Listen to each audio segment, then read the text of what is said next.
Seigneur Yeshua, merci pour ta grâce et ton amour. Merci pour ta bonté et ta bienveillance. Seigneur, tu nous instruis par ta parole. Merci pour ton enseignement, Yeshua. Nous bénissons ton saint nom parce que tu es notre papa, parce que tu nous fortifies, parce que tu nous édifies, parce que tu nous donnes, Seigneur Papa, d'être des enfants selon ton cœur, Seigneur Père. Yahweh, aide-nous encore dans notre faiblesse. Aide-nous encore, Seigneur Papa, à te rechercher encore et à t'aimer encore et à réaliser, Seigneur, ce pourquoi tu nous appelles au nom puissant de Yahushua. Amen. Bonjour, bonsoir mes bien-aimés, selon l'heure à laquelle vous écoutez cet audio. Nous allons parler aujourd'hui de l'importance de réaliser la vision que le Seigneur nous donne. Alors, pour ce faire, nous allons parler d'un homme de la parole du Seigneur, dans la parole du Seigneur, d'un prophète du Seigneur, qui a réalisé ce que le Seigneur attendait de lui, mais en partie. Donc, nous allons rentrer dans le livre de 1 roi, au chapitre 17, et nous allons voir vraiment l'importance de réaliser la vision que le Seigneur nous donne. Alléluia. Il s'agit de l'histoire de notre frère Élia, prophète de Yahweh, qui nous a précédés et qui a réalisé quelque chose de grand pour le Seigneur. On va voir comment, au travers de sa vie, il va faire des choses que le Seigneur attendait de lui, mais également il va faire d'autres choses, en fait, du moins il ne va pas faire certaines autres choses que le Seigneur attendait de lui. Amen. Chapitre 17, 1 roi 17. Alors Élia, le Tishbite, l'un des habitants de Galaad, dit à Akab, Yahweh, l'Élohim d'Israël, en la présence duquel je me tiens, est vivant. Il n'y aura ces années-ci ni rosée ni pluie, sauf sur la parole de ma bouche. Puis la parole de Yahweh vint à lui en disant, va-t'en d'ici, tourne-toi vers l'Orient et cache-toi près du torrent de Kérit, qui est en face du Yarden, du Jourdain. Tu boiras de l'eau du torrent, et j'ai ordonné au corbeau de t'y nourrir. Il partit donc et fit selon la parole de Yahweh. Il s'en alla et demeura au torrent de Kérit, qui est en face du Yarden. Les corbeaux lui apportaient du pain et de la viande le matin, et du pain et de la viande le soir. Et il buvait de l'eau du torrent, mais il arriva qu'au bout d'un certain temps, le torrent tarit, parce qu'il n'y avait pas eu de pluie dans le pays. Alléluia. Amen. Parce qu'il n'y avait pas eu de pluie dans le pays. 8. On est toujours au chapitre 17. Alors la parole de Yahweh vint à lui en disant, lève-toi, va à Sarepta qui appartient à Sidon et demeure là. Voici j'ai commandé là à une femme veuve de t'y nourrir. Il se leva donc et s'en alla à Sarepta. Et comme il fut arrivé à l'entrée de la ville, voici une femme veuve était là qui ramassait du bois. Et il l'appela et lui dit, apporte-moi, je te prie, un peu d'eau dans un vase et que je boive. Elle alla en chercher. Il l'appela de nouveau et dit, apporte-moi, je te prie, un morceau de pain dans ta main. Mais elle répondit, Yahweh ton Élohim est vivant, je n'ai rien de cuit, je n'ai qu'une poignée de farine dans un pot et un peu d'huile dans une cruche. Et voici j'amasse 2 morceaux de bois, puis je rentrerai et je l'apprêterai pour moi et pour mon fils. Nous le mangerons, puis nous mourrons. Et Élia lui dit, n'aie pas peur, va. Fais comme tu l'as dit, seulement fais-moi d'abord avec cela un petit gâteau, et tu me l'apporteras. Et tu feras ensuite pour toi et pour ton fils. Car ainsi parle Yahweh, l'Élohim d'Israël, la farine qui est dans le pot ne finira pas, et l'huile qui est dans la cruche ne diminuera pas, jusqu'à ce que Yahweh donne de la pluie sur la terre. Elle s'en alla, donc, et fit selon la parole d'Élia, et elle eut à manger, elle et sa famille, ainsi qu'Élia pendant plusieurs jours. La farine du pot ne finit pas, et l'huile de la cruche ne diminua pas, selon la parole que Yahweh avait prononcée par le moyen d'Élia. Amen. Donc nous voici en face d'un homme que le Seigneur Yehoshua, Yahweh, l'Élohim d'Israël, le Très-Haut, le Tout-Puissant, a appelé. Élia, qui doit réaliser la mission, la vision que le Seigneur lui a confiée. Quelque chose qui est fondamental et très fort, c'est au tout premier verset, on nous dit Élia Tishbite, l'un des habitants de Galaad. On ne nous le présente pas comme un prophète, mais on nous le présente comme l'un des habitants de Galaad. Il dit à Akab, Yahweh, l'Élohim d'Israël, en présence duquel je me tiens, est vivant. Il n'y aura ces années-ci ni rosée, ni pluie, sauf sur la parole de ma bouche. Alléluia. Voici donc un homme, un simple homme, il n'est même pas prophète. Mais il y a dans son cœur une révolte. Il est révolté contre le péché d'Israël. Pour souvenir, à cette époque-là, il y avait le roi Akab qui régnait sur Israël. Akab, qui était le fils, je crois, de Zimri et d'Omri. Donc, Akab était le fils de Omri et il a régné sur Israël la 38e année d'Asa, roi de Yehuda. Et il a régné pendant 22 ans à Samarie. Et la parole nous dit qu'il a fait ce qui était mal aux yeux de Yahweh, plus que tout ce qui avait été avant lui en Israël.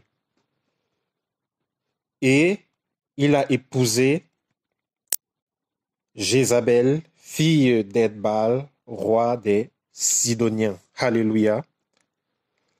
Donc, il a commis, plus que tous les rois qui avaient été avec lui, le péché. Et Jézabel, qui n'était pas une fille d'Israël, qui était la fille d'Edbal, roi de Sidon, elle, oh là là, Seigneur, elle a réussi à s'introduire en Israël, à la tête d'Israël, au sommet d'Israël. Et elle a introduit avec elle l'abomination. Donc, il y avait des prophètes de Baal, 450 prophètes de Baal et 400 prophètes d'Ashéra qui mangeaient à la table de Jézabel. Vous vous rendez compte? Israël, que le Seigneur appelle sa vigne, Israël que le Seigneur sait dans son cœur comme son bébé. Alléluia. Israël a réussi à se laisser séduire au point où à la tête d'Israël trônait une femme qui a introduit des prophètes qui mangeaient à la table du roi. 450 prophètes de Baal et 400 prophètes d'Ashéra mangeaient à la table de Jézabel, c'est-à-dire à la table d'Akab. Et donc le peuple était paganisé. C'était la paganisation totale. Il y avait de l'abomination qui régnait. Un homme, un seul homme, il s'est levé. Il a été révolté dans son cœur contre ce péché. Il a été révolté dans son cœur contre tout ce qui se passait, tout ce qui se faisait. Il a dit, ah non, non, non, non, non. Je ne peux pas l'accepter. Je ne peux pas accepter ceci. Et il s'est levé. Et il a dit que sa vie, c'est-à-dire, il est parti sur la base de ce que je mets ma vie en jeu. Je mets ma vie en jeu. Je vais aller confronter le roi. Je vais aller confronter le roi. Il est allé confronter le roi. Il a confronté Akab et il lui a dit ceci de la part de Yahweh. Yahweh, l'Élohim d'Israël, en la présence duquel je me tiens, est vivant. Il n'y aura ces années-ci ni rosée, ni pluie, sauf sur la parole de ma bouche. Oh, mes frères, mes sœurs, voici un homme qui est révolté dans son cœur au milieu de sa génération par le péché de sa génération et qui se lève, qui va confronter les autorités. Il n'avait pas peur pour sa vie. C'était un homme, ce n'était pas encore un prophète. La parole nous le présente la toute première fois comme étant simplement un homme. Qu'est-ce que tu attends? Qu'est-ce que tu attends, mon frère? Qu'est-ce que tu attends, ma sœur? Qu'est-ce que le Seigneur t'a dit? Tu attends quoi? Tu attends qu'un ange te parle avant de commencer à dénoncer l'injustice autour de toi, à dénoncer le péché? Lorsque le péché s'introduit comme cela dans une nation, tout n'est que péché, tout n'est qu'abomination.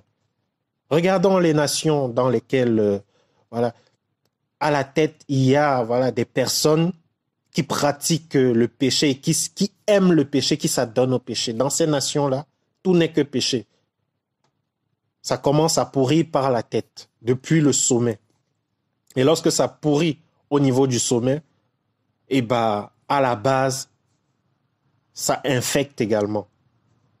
Mais il y a un homme qui s'est levé et qui a dit non, je vais confronter Akab. Élia. Et il est parti. Et lorsqu'il a confronté Akab, mes frères, mes sœurs, le Seigneur ne l'a pas laissé ainsi. Le Seigneur lui a demandé de partir. Alléluia. Parce que le Seigneur savait qu'il y allait y avoir la persécution. Autre chose, il faut savoir que lorsqu'on prend position pour la parole du Seigneur, lorsqu'on prend position pour la vérité, on sera persécuté. Mais il faut que nous prenions position pour la vérité, pour notre Elohim, pour Yeshua. L'importance de réaliser la vision que le Seigneur nous a donnée. Lorsque nous prenons position, sachons que nous aurons des persécutions, nous aurons des tribulations, mais le Seigneur est toujours là pour nous fortifier. Il est toujours là pour nous fortifier. Donc au verset 2, la parole nous dit, puis la parole vint à lui en disant, va-t'en d'ici, tourne-toi vers l'Orient et cache-toi près du torrent de Kérit qui est en face du Yarden. Tu boiras l'eau du torrent, j'ai ordonné au corbeau de t'y nourrir. Alléluia, il partit selon la parole. Il partit donc et fit selon la parole de Yahweh. Il s'en alla et demeura au torrent de Kérit qui est en face du Yarden. Les corbeaux lui apportaient du pain et de la viande le matin et du pain et de la viande le soir, et il buvait de l'eau au torrent. Alléluia. Mes frères, mes sœurs, le corbeau est un animal impur dans le judaïsme, impur dans la loi de Moïse. Alléluia. Donc, un animal impur, on ne devait même pas s'en approcher, on ne devait même pas lui parler. Mais en des temps critiques, le Seigneur dit à Élia, va, le corbeau va te nourrir. Élia il connaissait la loi. Il connaissait la loi de Moïse. Le Seigneur lui dit, va, des corbeaux vont te nourrir. Il n'a pas dit, ah Seigneur, mais le corbeau est impur. Le corbeau, c'est un animal impur. Non, je ne vais pas prendre du pain qui vient de sa bouche. Mes frères, nous sommes dans un temps où même des inconvertis, lorsque nous allons, si nous faillissons à notre mission, même le Seigneur va utiliser la bouche, même des inconvertis, pour parler à ceux qui vont hériter le royaume, pour donner du pain à ceux qui vont hériter le royaume. Donc faisons attention, il est important et capital de parler lorsque le Seigneur demande de parler. Le pain, c'est la parole. Alléluia. La viande, ça représente la chair du Seigneur. Alléluia. C'est toujours le pain. La chair du Seigneur. Le Seigneur disait que sa chair, c'est du pain. Donc, il fallait que Élia soit nourri et qu'il boive de l'eau. C'est toujours la parole, mes amis. Donc, le pain symbolise la parole. La viande symbolise la parole, la chair du Seigneur. Et l'eau représente la parole encore pour nous nettoyer. Alléluia. Non, Élia devait être nourri par les corbeaux. Mes frères, mes sœurs, si nous ne parlons pas de la part de Yeshua, il va susciter des corbeaux, même pour parler aux gens qui vont hériter le royaume. Je voyais récemment la vidéo. Une vidéo, je pense que ça devait être soit au Nigeria, soit au Ghana. Mais bien aimé, le Seigneur a utilisé un fou pour prêcher sa parole. Un fou dans la rue, un fou. Il prêchait la parole, les foules étaient assemblées tout autour de lui. Il prêchait la parole. Et ce qu'il disait, lorsqu'il a commencé à prêcher la parole, on a commencé à lui donner de l'argent. Il a dit non à ceux qui lui donnaient de l'argent. Il leur a dit, vous êtes passés là à côté, vous avez vu un mendiant, Vous ne lui avez rien donné. Et il a plié ce billet-là. Il a donné à un petit garçon qui était à côté de lui. Il a dit, il y a un mendiant dans la rue là-bas. Va lui donner à manger. Oh là là, mes frères, mes bien-aimés. Le Seigneur va utiliser des corbeaux si nous ne faisons pas la mission pour laquelle il nous a appelés. Donc saisissons, alléluia, saisissons la pensée d'Élohim pour faire ce qu'il nous a demandé de faire. L'importance de réaliser la vision que le Seigneur nous donne. Alléluia. Donc voici notre frère Élia qui fait selon la parole du Seigneur. Il fuit au torrent et le corbeau vient, les corbeaux viennent le nourrir pendant qu'il y est. Et à un certain moment, le torrent a tari. Et le Seigneur va lui dire, on est au chapitre 17 toujours, au verset 1, « Lève-toi, va à Sarepta qui appartient à Sidon. Voici, j'ai commandé là à une femme veuve de t'y nourrir. » Alléluia. Élia va se lever, il va partir à Sidon. Élia aurait encore pu être raciste et se dit, « Ah Seigneur, tu m'envoies dans ce pays qui a produit Jézabel, dans ce pays qui a produit Jézabel qui est assise à la tête d'Israël et qui pollue ton peuple, et tu m'envoies dans ce pays-là pour y rester. Non, Seigneur, je n'irai pas. » Il devait aller là-bas, voir la veuve de Sarepta et la nourrir pendant qu'Israël avait faim, parce que c'était la volonté du Seigneur. Mes frères, mes sœurs, lorsque le Seigneur nous demande de faire sa volonté, faisons sa volonté. Alléluia. Faisons la volonté du Seigneur. Alléluia. Jonas, le Seigneur avait envoyé Jonas à Ninive. Et Jonas savait que les Ninivites, c'était un peuple qui torturait son peuple. Il ne voulait pas y aller. Le Seigneur l'a jeté dans le ventre du poisson, dans la mer. Il est entré dans le ventre du poisson. La parole nous dit qu'il a fait 3 jours et 3 nuits dans le sein de la terre. Il était mort. Jonas était mort. L'importance de réaliser la vision que le Seigneur nous donne. Si nous ne réalisons pas la vision, d'autres vont le faire, mes bien-aimés, à notre place, parce que nous ne sommes pas indispensables pour le Seigneur.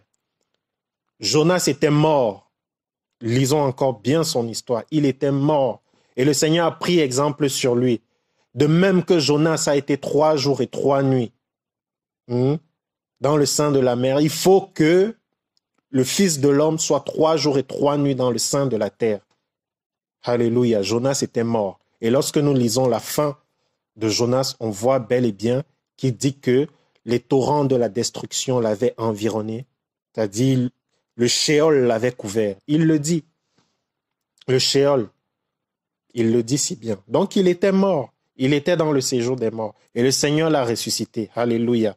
Et le Seigneur Yeshua parlera de son histoire en parlant de sa résurrection d'entre les morts. Alléluia. Donc du coup, si nous ne réalisons pas la vision que le Seigneur nous donne, mes bien-aimés, une autre personne la réalisera. Et notre vie est liée à la vision, nous allons le voir plus tard. Notre vie est liée à la vision que le Seigneur nous a donnée. Notre vie est liée à la vision. Donc, faisons attention. Donc, Élia, il se lève, il va à Sarepta. Sarepta qui a produit Jézabel. Alléluia. Sarepta qui a produit Jézabel qui trônait sur Israël. Sarepta, mais Sidon. Sarepta appartenait à Sidon. Donc, c'était le pays des Sidoniens. Jézabel était fille d'Edbal, roi de Sidon. Donc du coup, Élia va y aller, obéissant à la parole du Seigneur, parce qu'il n'était pas raciste dans le cœur.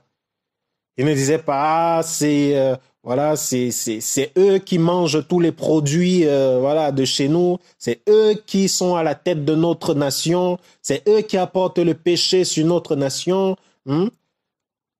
Les racistes de notre époque raisonnent beaucoup comme ça. On va voir qu'il y a beaucoup de racisme des Noirs vis-à-vis des Blancs.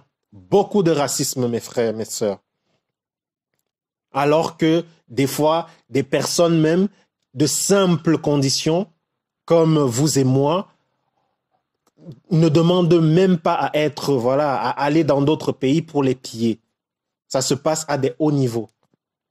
Et le simple citoyen en subit les conséquences. Non, mes bien-aimés, nous ne devons pas être racistes. mais nous devons faire ce que le Seigneur nous demande de faire. Il est important de réaliser la vision. Donc, si le Seigneur te demande d'aller dans ce pays où tu sais que, voilà, à la tête de ce pays-là, celui qui dirige ce pays, c'est celui qui persécute les tiens, bah, vas-y quand même parce que c'est le Seigneur qui t'envoie, mon frère, ma sœur. Peut-être ta vie, tu ne sais pas, ta vie en dépend. Alléluia. Donc, voici donc notre frère, Élia. Il est chez la veuve de Sarepta et il va rester chez la veuve de Sarepta pendant un bon moment, pendant plusieurs jours. La farine du pot ne va pas finir, l'huile sera là et ils vont manger et le Seigneur va les garder. Après, nous allons voir que le fils de la veuve de Sarepta va mourir et le Seigneur va utiliser Élia encore pour le ressusciter d'entre les morts.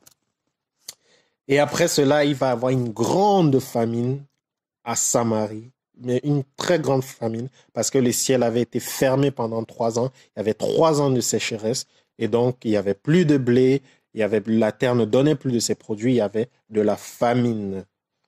Et là, la parole de Yahweh va venir à Élia, la 3e année.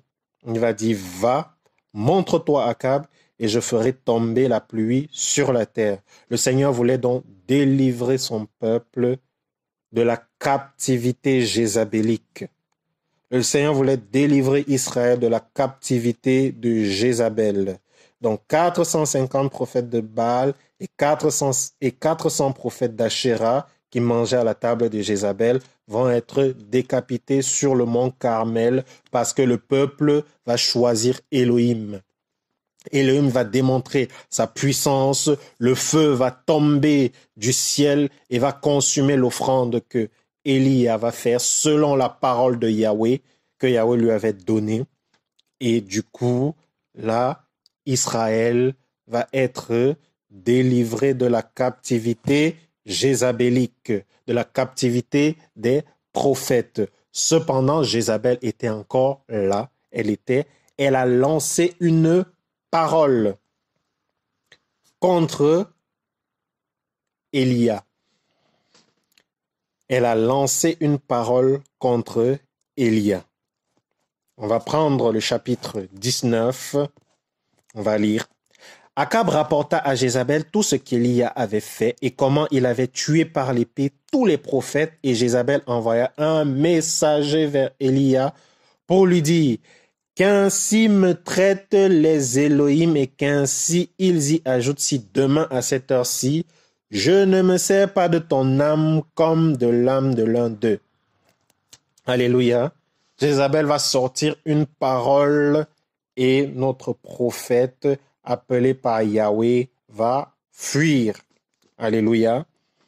Il va fuir et va aller à Beersheba en Judée, à Yehuda, et il va laisser là son serviteur et il va marcher dans le désert. Dit 4. Pour lui, il marcha dans le désert le chemin d'un jour, et il alla s'asseoir sous un genêt. Il demanda la mort pour son âme en disant: c'en est assez, ô Yahweh, prends mon âme, car je ne suis pas meilleur que mes pères. Il se coucha et s'endormit sous un genêt. Voici un ange le toucha et lui dit: lève-toi, mange.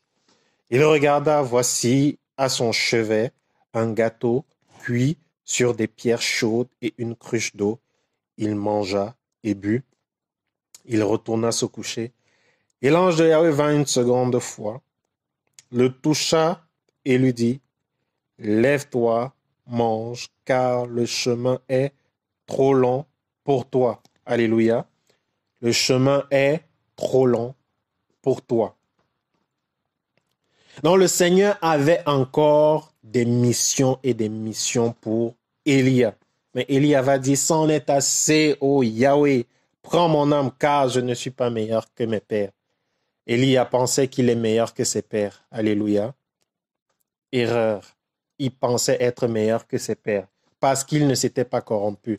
Or, c'était la grâce de Yahweh. Mais bien aimé, si au milieu de cette génération perverse et corrompue, nous sommes ce que nous sommes par la grâce de Yahweh, ce n'est que par sa grâce. Ce n'est pas parce que nous avons mérité. Ce n'est que par sa grâce.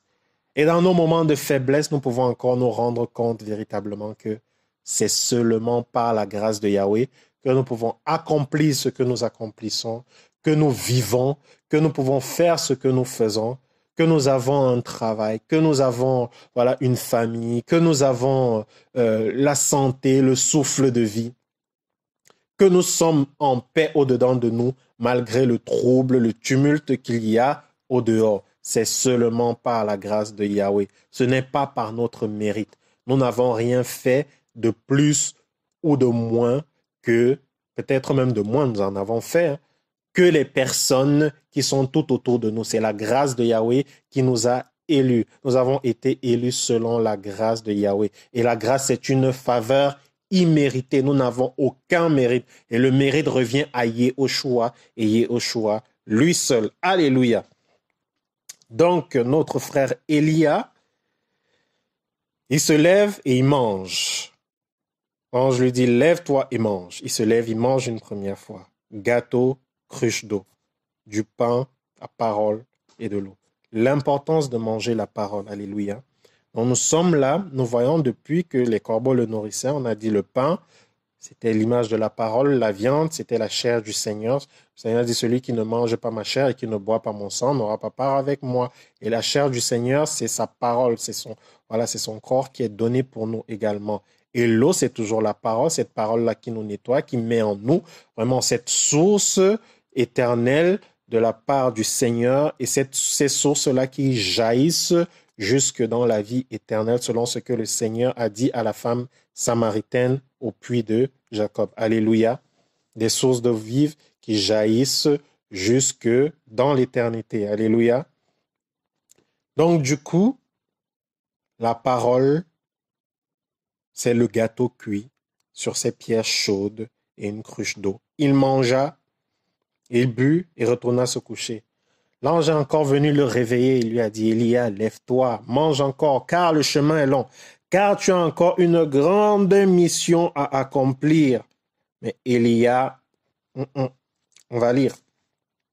8. Il se leva d'en mangea et but, puis, avec la force que lui donna cette nourriture, il marcha 40 jours et 40 nuits jusqu'à Horeb, la montagne d'Élohim. Et là, il entra dans une caverne et y passa la nuit. Voici la parole de Yahweh vint à lui en ces mots. Que fais-tu ici, Élia? Que fais-tu ici, Élia? Parole nous dit, il entra dans une caverne et il passa la nuit. Est-ce là où le Seigneur l'attendait? Le Seigneur viendra lui dire, que fais-tu ici, Élia? Et Élia répondit, j'ai été jaloux pour Yahweh, Elohim Sabaoth, Elohim des armées, parce que les enfants d'Israël ont abandonné ton alliance, ils ont renversé tes autels, ils ont tué tes prophètes par l'épée, je suis resté, moi seul, et ils cherchent à m'enlever la vie. Yahweh lui dit, sors et tiens-toi sur la montagne devant Yahweh. Et voici Yahweh passa. Et devant Yahweh, il y eut un grand vent impétueux qui déchirait les montagnes et brisait les rochers. Alléluia. Mais Yahweh n'était pas dans ce vent. Alléluia. Le bruit, mes frères. Des fois, dans beaucoup de bruit, là, le Seigneur n'est pas là. Mais le Seigneur est dans le silence. Alléluia. Un vent impétueux qui déchirait les montagnes et brisait les rochers. Mais Yahweh n'était pas dans ce vent. Vous savez, il y a beaucoup de personnes, beaucoup de faux pasteurs, de faux prophètes qui font tellement de bruit dans notre époque. Mais Yahweh n'est pas dans ce bruit-là, mes bien-aimés. Parce que la vision que le Seigneur nous donne à accomplir, c'est lui qui suscite en nous cette vision-là. Et c'est lui, par les moyens, par la grâce qu'il nous accorde, qui nous donne le moyen, des capacités pour accomplir cette vision. Et c'est lui qui pourvoit encore l'onction, l'huile fraîche pour pouvoir faire cette vision. Et c'est lui encore qui guérit les cœurs. Et c'est lui encore qui bénit. Et c'est lui qui fait tout. C'est lui qui donne sa parole. Nous ne sommes que des serviteurs, des canaux inutiles useless, comme disent les Anglais. Nous sommes inutiles parce que le Seigneur peut utiliser n'importe qui. Alléluia. Nous sommes comme des guitares. Alléluia. Le Seigneur nous joue et nous produisons un son. La gloire ne revient pas à la guitare. La gloire revient à Yehoshua. Nous sommes comme des pianos. Le Seigneur joue. Cela produit un son. La gloire ne revient pas au piano, mais la gloire revient à Yehoshua. Alléluia. Nous sommes comme ces canalisations. Alléluia. Par lesquelles l'eau pure circule pour aller abreuver les autres. La gloire ne revient pas à la canalisation, mais à celui qui est la source d'eau et qui nourrit. La gloire ne revient pas au tuyau, mais à celui qui fait passer l'eau dans le tuyau pour que l'eau aille jusqu'à sa destination. Alléluia. Nous sommes des serviteurs inutiles. Alléluia. Donc voici notre prophète Élia. Il va aller, donc comme le Seigneur lui avait demandé, il va sortir, il va se tenir sur la montagne devant Yahweh. Et le vent impétueux va passer, ça va briser, nous dit la parole, les rochers, mais il n'était pas dans le vent. Après le vent, ce fut le tremblement de terre. Oh, mes bien-aimés, tremblement de terre, mais Yahweh n'était pas dans ce tremblement de terre. Alléluia, tremblement de terre. Oh, mes frères, mes bien-aimés, mes sœurs, nous voyons souvent des images où des personnes prennent leurs mains et l'agitent et des foules tombent. Et on pense que Yahweh est là. Yahweh n'est pas là, mon frère, ma sœur. Yahweh n'est pas là. Continuons. Après le tremblement de terre, un feu. Mais Yahweh n'était pas dans le feu. Et après le feu, mes bien-aimés, une voix calme et petite. Alléluia. Une voix calme et petite, sans agitation. Alléluia. Mes bien-aimés, beaucoup de personnes que Yahweh, l'Élohim d'Israël, a utilisées, c'étaient des personnes de conditions simples, qui étaient simples d'apparence. Regardons Paulos. Regardons Yehoshua lui-même, quand il faisait le ministère. Un jour, on l'a cherché dans... Quand on est venu pour l'arrêter, on ne savait pas qui c'était. Il a fallu que Yehuda, qui le trahissait, aille l'embrasser pour qu'on sache qui il était. Parce qu'il était comme tout le monde. Alléluia. Il a fallu que Judas aille l'embrasser pour qu'on sache qui il était. Il se fondait dans la foule. Donc les personnes que le Seigneur Yeshua utilise sont des personnes humbles, sont des personnes qui ne se font pas voir. Alléluia. Ce sont des personnes qui sont dans le calme, pas dans l'agitation. Ce sont des personnes qui n'affichent pas leurs photos par-ci, par-là. Non. Pour des campagnes d'évangélisation. Non, non, non. Ce sont des personnes qui sont dans la simplicité, dans le calme. Ils sont retirés dans des coins. Oh, mes bien-aimés, j'aime souvent à regarder des fois des chrétiens simples qui sont dans des pays retirés, dans le Maghreb et un peu de partout, mais qui vivent leur foi simplement, qui sont tellement persécutés, mais qui tiennent ferme par la grâce d'Élohim. Ils ne font pas des signes, des prodiges, des miracles et toutes ces choses, mais ils vivent simplement. Ils aiment le Seigneur. Leur foi est une foi pure. Alléluia. Je me rappelle, il y a de cela quelques années, par la grâce d'Élohim, on voyait une certaine simplicité dans des personnes. Ils n'avaient peut-être pas la connaissance que le Seigneur déverse en ces temps de la fin. Ils n'avaient pas toute cette connaissance, mais ils avaient une simplicité de vie avec le Seigneur. Un amour pur, un amour vrai, un amour sans faille pour le Seigneur. Alléluia. Oh, puisse le Seigneur nous permettre de revenir en nous-mêmes et de rechercher cet amour véritable, cet amour sincère, cet amour vrai de Yeshua et de vivre ces choses, de vivre la simplicité de l'Évangile, la simplicité de l'Évangile. Alléluia. Et de ne plus être dans le bling-bling. Alléluia. Un jour, le Seigneur m'a donné un songe où il me montrait des chaussures qu'un serviteur d'Élohim devait chausser. Et ces chaussures-là, lorsqu'on lui a présenté au serviteur des chaussures qui brillaient, il ne les a pas portées pour aller annoncer la parole. On lui a présenté des chaussures, une chaussure qui brillait et une chaussure qui était, voilà, d'aspect correct, qui convenait avec son costume. Il ne l'a pas portée pour aller annoncer la parole. On lui a présenté des chaussures un peu anciennes, mais qui convenaient parfaitement aux vêtements qu'il portait, de la même couleur, qui n'étaient pas brillants d'apparence, et il les a portés, il est allé annoncer la parole, et des foules ont été sauvées. Et le Seigneur m'a dit, quand je priais pour en demander l'interprétation, voilà mon évangile, c'est cet évangile de la parole, ce n'est pas l'évangile du bling-bling que des personnes présentent, ce n'est pas l'évangile où des personnes se pavanent, se montrent dans les médias, dans les réseaux sociaux, se montrent. Ils disent que la gloire d'Élohim, c'est la richesse matérielle, financière. Il n'en est rien. La gloire d'Élohim, c'est la sainteté, la simplicité, la vérité, la pureté. La gloire d'Élohim, c'est ces cœurs, c'est dans ces cœurs transformés, ces cœurs d'enfants. Lorsque le Seigneur touche une vie, lorsque le Seigneur rencontre une personne dans l'intimité véritable et que la vie est changée, transformée, ça, il y a la gloire d'Élohim là. Ce n'est pas du bling-bling, c'est la gloire d'Élohim. Alléluia. Nous sommes toujours dans l'importance de réaliser, d'accomplir la vision que le Seigneur nous donne. Alléluia.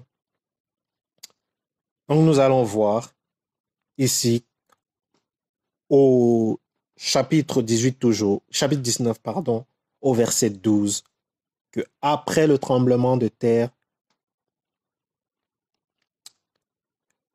un feu, mais Yahweh n'était pas dans le feu, et après le feu, une voix calme et petite. Et il arriva que dès que Élia l'entendit, il s'enveloppa le visage de son manteau et sortit et se tint à l'entrée de la caverne. Et voici, une voix lui fit entendre ces paroles. « Que fais-tu ici, Élia ?» Et il répondit, « J'ai été jaloux.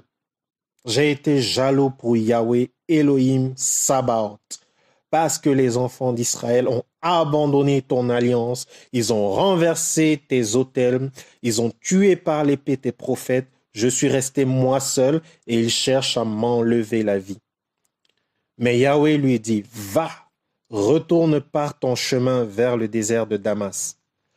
Quand tu seras arrivé, tu oindras Hazaël pour roi de Syrie, tu oindras Jéhu, fils de Nimshi, pour roi d'Israël. Et tu oindras Elisha, fils de Shaphat, d'Abel Méola, pour prophète à ta place. Et il arrivera que quiconque échappera à l'épée d'Hazaël, Jéhu le fera mourir, et quiconque échappera à l'épée de Jéhu, Elisha le fera mourir, Elisha Élisée. Mais je laisserai en Israël 7000 hommes, tous ceux qui n'ont pas fléchi les genoux devant Baal et dont la bouche ne l'a pas embrassé. Alléluia. Donc le Seigneur avait encore une mission pour Élia. Une mission qu'il devait accomplir. Des missions même, je dirais, qu'il devait accomplir. Alléluia. Et Élia va aller. Alléluia. Il devait accomplir cette mission. Petite parenthèse, il y avait 7000 hommes en Israël qui n'avaient pas fléchi le genou devant Baal et dont la bouche ne l'avait pas embrassé. Alléluia. Le Seigneur est l'Élohim du reste. Il est l'Élohim véritable, il est l'Élohim du reste. Amen. Il est l'Élohim du reste. Il y a toujours un reste avec le Seigneur. Il n'est pas l'Élohim de la foule. Il n'est pas l'Élohim de la masse. Il n'est pas l'Élohim du bling-bling. Il est l'Élohim du reste. Un reste, un petit reste, mais un reste qui fait la volonté d'Élohim. Alléluia. Ils n'ont pas fléchi le genou devant Baal. Donc Élia pensait, un, qu'il était mieux que ses pères, deux, qu'il était le seul qui restait et qui n'avait pas fléchi le genou devant Baal. Alléluia. Alors même que Abdias, lui avait dit qu'il a caché des prophètes. Alléluia. Il avait caché quelques prophètes, Abdias. Et Abdias, lui aussi, voilà, c'est vrai qu'il était dans la cour de Akab, mais il n'avait pas participé à à tout ce qu'il voilà, faisait. Donc, du coup, le Seigneur a fait grâce à 7000 hommes qui n'ont pas fléchi les genoux devant Baal et dont la bouche ne l'a pas embrassé. On voit ici que le Seigneur va demander à Élia de retourner par le chemin du désert de Damas et d'oindre 1. Hazaël pour roi de Syrie. 2. Oindre Jéhu, fils de Nimshi pour roi d'Israël. Et 3. Oindre Élisée, fils de Shaphat. Élisha, fils de Shaphat, d'Abel Méola pour prophète à sa place. Alléluia. Mais Élia, il va partir de là pour rencontrer Élisée. Il ne voulait plus les combats, mes frères, mes sœurs. Il ne voulait plus les combats. Il va abandonner. Alléluia. Il va abandonner. Et quand tu abandonnes, qu'est-ce qui se passe? C'est donc où je voulais en venir. L'importance de réaliser la vision que le Seigneur nous donne. Mes bien-aimés. Pour Élie, il a eu la grâce, le Seigneur l'a enlevé. Mais quand tu abandonnes, quand tu ne réalises pas la vision que le Seigneur t'a donnée, parce que ta vie est liée à la vision, alors, quand tu ne la réalises pas, tu n'es plus utile au Seigneur sur la terre. Si tu es toujours dans la sanctification, il va t'enlever. Amen. Mais si tu es dans la vision et si tu la réalises telle que le Seigneur le veut, si tu la réalises, si tu as à cœur de la réaliser et fais le nécessaire, le Seigneur va te laisser faire ce pourquoi il t'appelle. Alléluia. Et donc, c'est important, c'est capital de réaliser la vision que le Seigneur nous donne. Le Seigneur te demande de va à gauche, tu vas à gauche. Va à droite, tu vas à droite. Monte, tu montes. Descends, tu descends. Tu pries, tu demandes au Seigneur, Seigneur, montre-moi ta volonté, montre-moi le temps favorable afin que j'y sois et garde-moi, protège-moi et tu y vas. Mais notre prophète, Élia, il va abandonner. Et finalement, on verra plus tard que c'est le prophète Élisée qui va oindre Jéhu et qui va oindre Hazaël. Alléluia. Ça, on le voit un peu plus loin. Mais je regarde le passage.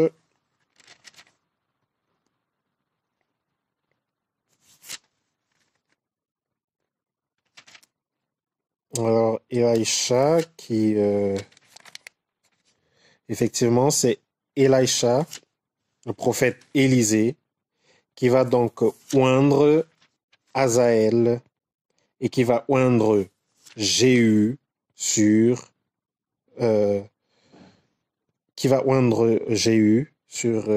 Israël et qui va oindre Hazaël. Alléluia. Donc, voilà mes bien-aimés. Quand le Seigneur nous demande de faire quelque chose, attelons-nous-y à le faire.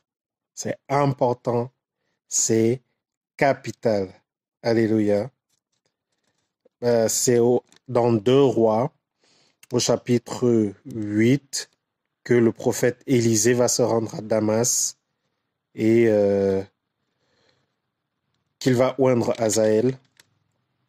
Donc dans 2 Rois, au chapitre 8, au verset 7, on va le voir. Donc Élisée va oindre Hazaël. Alléluia. Donc le Seigneur avait encore beaucoup de choses que Élia devait accomplir, mais Élia a abandonné. Alléluia. Élia a abandonné. Le Seigneur, par sa grâce, l'a retiré. Il n'a pas connu la mort. Le Seigneur l'a retiré. Mais nous, Si nous ne faisons pas ce que le Seigneur attend de nous, le Seigneur, nous allons mourir avant notre temps, avant le temps que le Seigneur avait fixé. Donc c'est important. L'appel du Seigneur est lié à notre vie. La vision du Seigneur qu'il nous a donnée est liée à notre vie, ou plutôt notre vie est liée à la vision. C'est complémentaire. Notre vie est liée à la vision. Lorsque nous cessons d'accomplir la vision, le Seigneur nous retire. Alléluia. Donc soyons de ces hommes et de ces femmes, de ces bien-aimés qui accomplissent la vision du Mashiach. Et le Mashiach va nous maintenir en vie jusqu'à l'accomplissement total de la vision à la gloire de son nom. Nous sommes des serviteurs inutiles, nous sommes des serviteurs du Mashiach.